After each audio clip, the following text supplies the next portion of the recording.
रामकृपाल जी भी हमारे साथ बने हुए हैं। रामकृपाल जी, क्या इस जो बिल की मांग उठाई जा रही है उससे ऐसा नहीं लग रहा है कि जो मौजूदा व्यवस्था है, जो हमारा देश का संविधान है, जो जिस तरह से कानूनी प्रक्रियाएं चलती हैं ऐसे मामलों पर, उस पर क्या भरोसे की कमी है जो एक नए बिल की मांग उठाई जा रही है?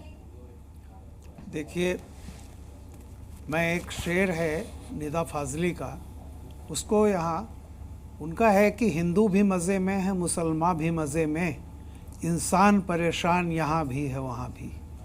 ईमानदारी की बात यह है कि वर्तमान समय में जो हमारा संविधान है उसमें सब कुछ बहुत क्लियर लिखा हुआ है।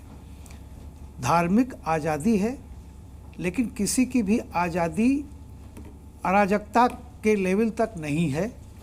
इसीलिए दूसरों का भी उतना ही सम्मान किया जाना चाहिए, अपमान करने की कोई बात नहीं। और क्या अपमान होता है, कहाँ होता है, देखिए ये सब समय की, सिर्फ वोट की राजनीति आज इतना धर्म को विभत्स कर रही है, ये सिर्फ वोट की राजनीति है। सदियों से हम भी बहुत एक लंबी उम्र के हैं और मैंने देखा है, मैं गांव से निकला हूँ, हम लोग सब मिलजुल करके रहते थे, कहीं कुछ भी नहीं था। जब से ये शुरू हुआ शाहबानों का मामला, उसके बाद से आप देखिए क्रमिक घटनाएं, जिस तरह से शाहबानों का मामला पलटा गया। अदालतें हमारे इस देश की हैं, अदालतें जो फैसला देती हैं उसका सम्मान करना चाहिए।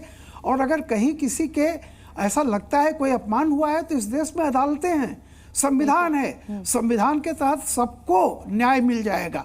लेकिन ये कहना कि आज आप बिल लाएंगे, कल कोई बिल लाएगा, आप देखिए हर धर्म में यही बात होती है कि हमारे धर्म का अपमान हो रहा है। तो ये धर्म के कौन से ठेकेदार हैं जिसमें सहिष्णुता बिल्कुल नहीं है। धर्म की आज़ादी आपकी है, लेकिन मनुष्य के एक नेचुरल जस्टिस है, एक नेचुरल लॉ है जी, कि मनुष्य को अपनी बात कहने का एक सीमा में, जो दूसरे को कोई फराज किदवई साहब उसके बीच में कोई बात कहना चाहते हैं, मैं एक बार उनके पास चलता हूं, इसके बाद कुछ और सवाल हैं उनकी तरफ जाते। तो पैगंबर इस्लाम पे लेख पेश क्यों नहीं ये किया जा सकता? पैगंबर इस्लाम के नाम पर एक कानून क्यों नहीं बनाया जा सकता? सैकड़ों बिल बनते हैं, रोजाना कानून पास होता है, रोजाना अलग अलग जो है वो कानून बनाए जाते हैं। तो हमारा तो एक मानना है कि पैगंबर इस्लाम की शान में जो गुस्ताखियां हो रही है वो गुस्ताखियां बंद हो। और इसी वजह से लोग जब सड़कों पे उतरते हैं, नाराजगी का इजहार करते हैं। अब समस्या ये है मौलाना शहाबुद्दीन रिजवी साहब, आप खुद ही अदालत बन जाना चाहते हैं, आप खुद ही कोर्ट बन जाना चाहते हैं। समस्या का समाधान तो वो है ना, अदालत को तय करने दीजिए किसने गुस्ताखी की, कौन गुस्ताखी रसूल है। आप खुद ही तय कर लेते हैं कि ये गुस्ताखी रसूल हो गई, ये गुस्ताखी हो गई, उसकी गर्दन उड़ा देंगे। ये सब नहीं चलेगा ना सर, अदालतों को तय करने दीजिए। बिल्कुल बिल्कुल, अदालत भाई अदालत में केस जाएगा, अदालत तय करेगी कि गुस्ताखी हुई थी कि नहीं हुई थी, उसको सजा क्या मिलनी चाहिए। यह भी बताया कामरान मलिक साहब ने कि अभी धाराएं हैं, एग्जिस्ट करती हैं। लेकिन फराज किदवई साहब के पास में चलता हूं, वो कुछ कोट करना चाहते थे आपकी बात को लेकर। फराज साहब बोलिए। जिसमें आइडिया ऑफ इंडिया बताया गया है, उसमें कहा गया है कि उत्तरम यद समुद्र से हिमाद्रैश्च दक्षिणम वर्षम तद भारतम नाम भारती यद संतति। इसका मतलब यह हुआ कि जिसके उत्तर में हिमालय है और जिसके दक्षिण में समुद्र है, उसके बीच की धरती भारत मां है और उसमें रहने वाला हर इंसान जो है वो भारतीय है, कास्ट रिलीजन सबसे ऊपर उठ करके जी। लेकिन क्या है कि आज, और देखिए जो भारत का संविधान है, मैं बिल्कुल भी इनकी इस बात से सहमत नहीं हूं। भारत के संविधान में आर्टिकल 30 जैसा आर्टिकल है जिसमें लिखा हुआ है कि all minorities whether based on religious और language shall have the right to establish and administer educational institution of their choice. यहां तक दिया हुआ है। क्या पाकिस्तान और अफगानिस्तान के कॉन्स्टिट्यूशन में ऐसा कुछ दिया हुआ है? तो ऑलरेडी हमारा जो भारत का कानून है उसमें माइनॉरिटीज जो हमारा संविधान है उसमें ऑलरेडी माइनॉरिटीज के जो राइट्स हैं वो प्रोटेक्टेड हैं। लेकिन मैं एक बात कहना चाहता हूं कि जिस तरह से भारतीय जनता पार्टी के लोग और उनकी विचारधारा के लोग, इंक्लूडिंग मिस्टर प्राइम मिनिस्टर, आप ये देखिए कि अभी एक रिपोर्ट आई थी जिसमें प्राइम मिनिस्टर साहब ने जो अभी एंटी मुस्लिम रिमार्क्स दिए थे, 173 स्पीचेस थी, 173 स्पीचेस में से 110 रिमार्क्स जो थे वो एंटी मुस्लिम रिमार्क्स थे। हेमंता बिस्वा शर्मा का मैंने जिक्र किया। ठीक है, अब मैं हाजी रंगरेज साहब के पास जाना चाहता हूं इस सवाल के साथ। हाजी रंगरेज साहब, एक बिल बना दीजिए, पैगंबर इस्लाम आपने कहा क्यों नहीं होना चाहिए, फिर नहीं फिर सुनते जाइए।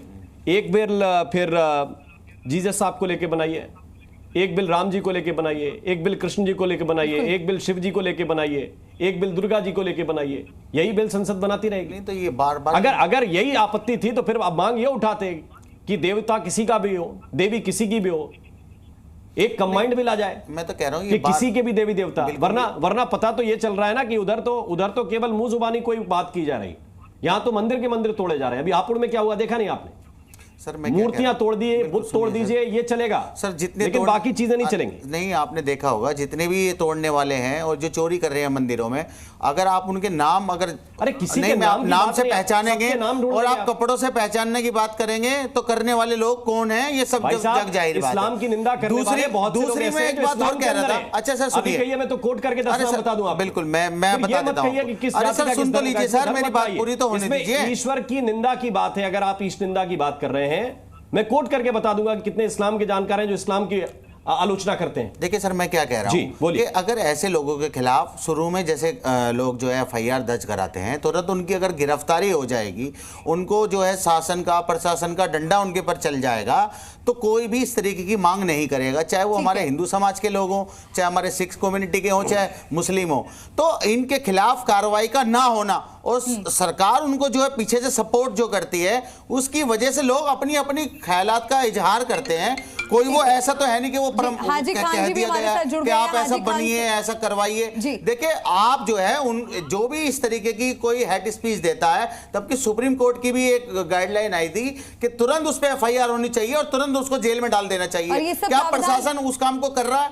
लगातार स्पीचें होती जा रही है मुसलमानों के विरोध में। पूरे देश में सारे बीजेपी के नेता खुलेआम मन से कहते हैं सामाजिक बहिष्कार की बात करते हैं। दो मेहमान और हमारे साथ जुड़ गए हैं, इस देश की उनका भी रिएक्शन ले लेते हैं।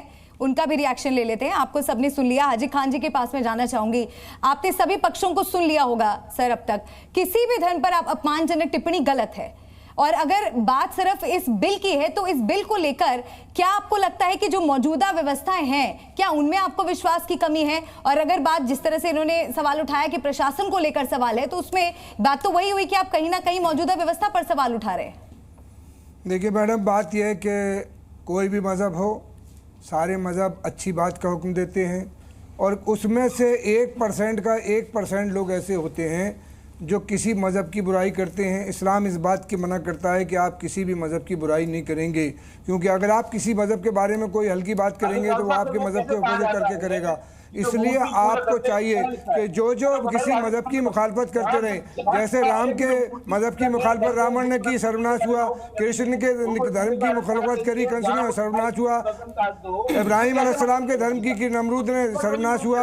मूसा अलैहिस्सलाम के धर्म की फिरौन ने की, सर्वनाश हुआ। प्रॉफिट मोहम्मद सल्लल्लाहु अलैहि वसल्लम के चचा अबू लहब अबू जहल ने अगर इस अबू मोहम्मद सल्लल्लाहु अलैहि वसल्लम के धर्म की मुखालफत की तो उनका सर्वनाश हुआ। बात यह है कि आदमी को इस दायरे में नहीं है। सब लोग फ्रस्ट्रेटेड लोग हैं, चाहे वो मुसलमान हो, हिंदू हो, वो किसी भी मजहब की अगर बुराई कर रहा है, किसी मजहब के बारे में हल्की बात कर रहा है, वो अपने मजहब की तौहीन कर रहा है, दूसरे के मजहब की तौहीन कर रहा है। भारतीय संविधान जिसने हर मजहब को अपने हमारे मुल्क में इजाजत दी है कि अपने मजहब के साथ रहे, उसकी तौहीन कर रहा है संविधान की। ऐसे लोगों पर कार्रवाई होना चाहिए, और FIR हो रही है तो ऐसे लोगों को पकड़कर जेल में डालना चाहिए, चाहे वो मुसलमान हो, अगर वो हिंदुओं के धर्म की बात करते हैं, ईसाई हो, वो मुसलमानों के धर्म की बात करते हैं। पैगंबरे इस्लाम बिल लाने की मांग क्यों? प्रवेश चौधरी साहब के पास पैगंबर इस्लाम कायनात के वो इंसान है कि एक अंग्रेज हैं, उन्होंने एक किताब लिखी है जिसमें उन्होंने लिखा है 100% ऑफ द वर्ल्ड, दुनिया में 100 लोगों को सेलेक्ट किया है। उस 100 लोगों में प्रॉफिट मोहम्मद सल्लल्लाहु अलैहि वसल्लम को नंबर 1 पर लिखा है। प्रॉफिट मोहम्मद सल्लल्लाहु अलैहि वसल्लम सूरज से भी बुलंद है। इसको कहते हैं लॉजिक का अभाव। अब पैगंबर को भी सिलेक्ट करने वाला एक अंग्रेज कोट कर रहे हैं, वो अपने चेहरे पे थूक रहा है, उस मजहब का कुछ नहीं। अरे हाजिक खान, आप खुद ही गुस्ताखी कर रहे हैं रसूल की शान में। पैगंबर को चुनने वाला एक अंग्रेज है, और इंसान कोट कर रहा है कि पैगंबर सबसे बड़े हैं कि सबसे छोटे हैं। वो लिस्ट बनाएगा कि भगवान कौन छोटा है कौन बड़ा है। मोहन जी, आपकी अरे बताइए किसको कोट कर रहे हैं भाई साहब पैगंबर के लिए? उसने किसी दुनिया अच्छी चीज को कोट कर लीजिए, किसी कुरान की हदीस को कोट कर लीजिए। किस बात के इस्लामिक स्कॉलर हो भाई साहब? हज़रत उमर को 52वें नंबर पर लिखा है। अंग्रेज का कोट कर रहे हैं। दुनिया में आए जो सिलेक्टेड लोग, उन्होंने एक किताब लिखी है, आप उस पर क्रिटिसाइज नहीं। ठीक है, आप सभी का मैं बहुत बहुत शुक्रिया करना चाहता हूं, बहुत बहुत धन्यवाद करना चाहता हूं इस चर्चा में जुड़ने के लिए।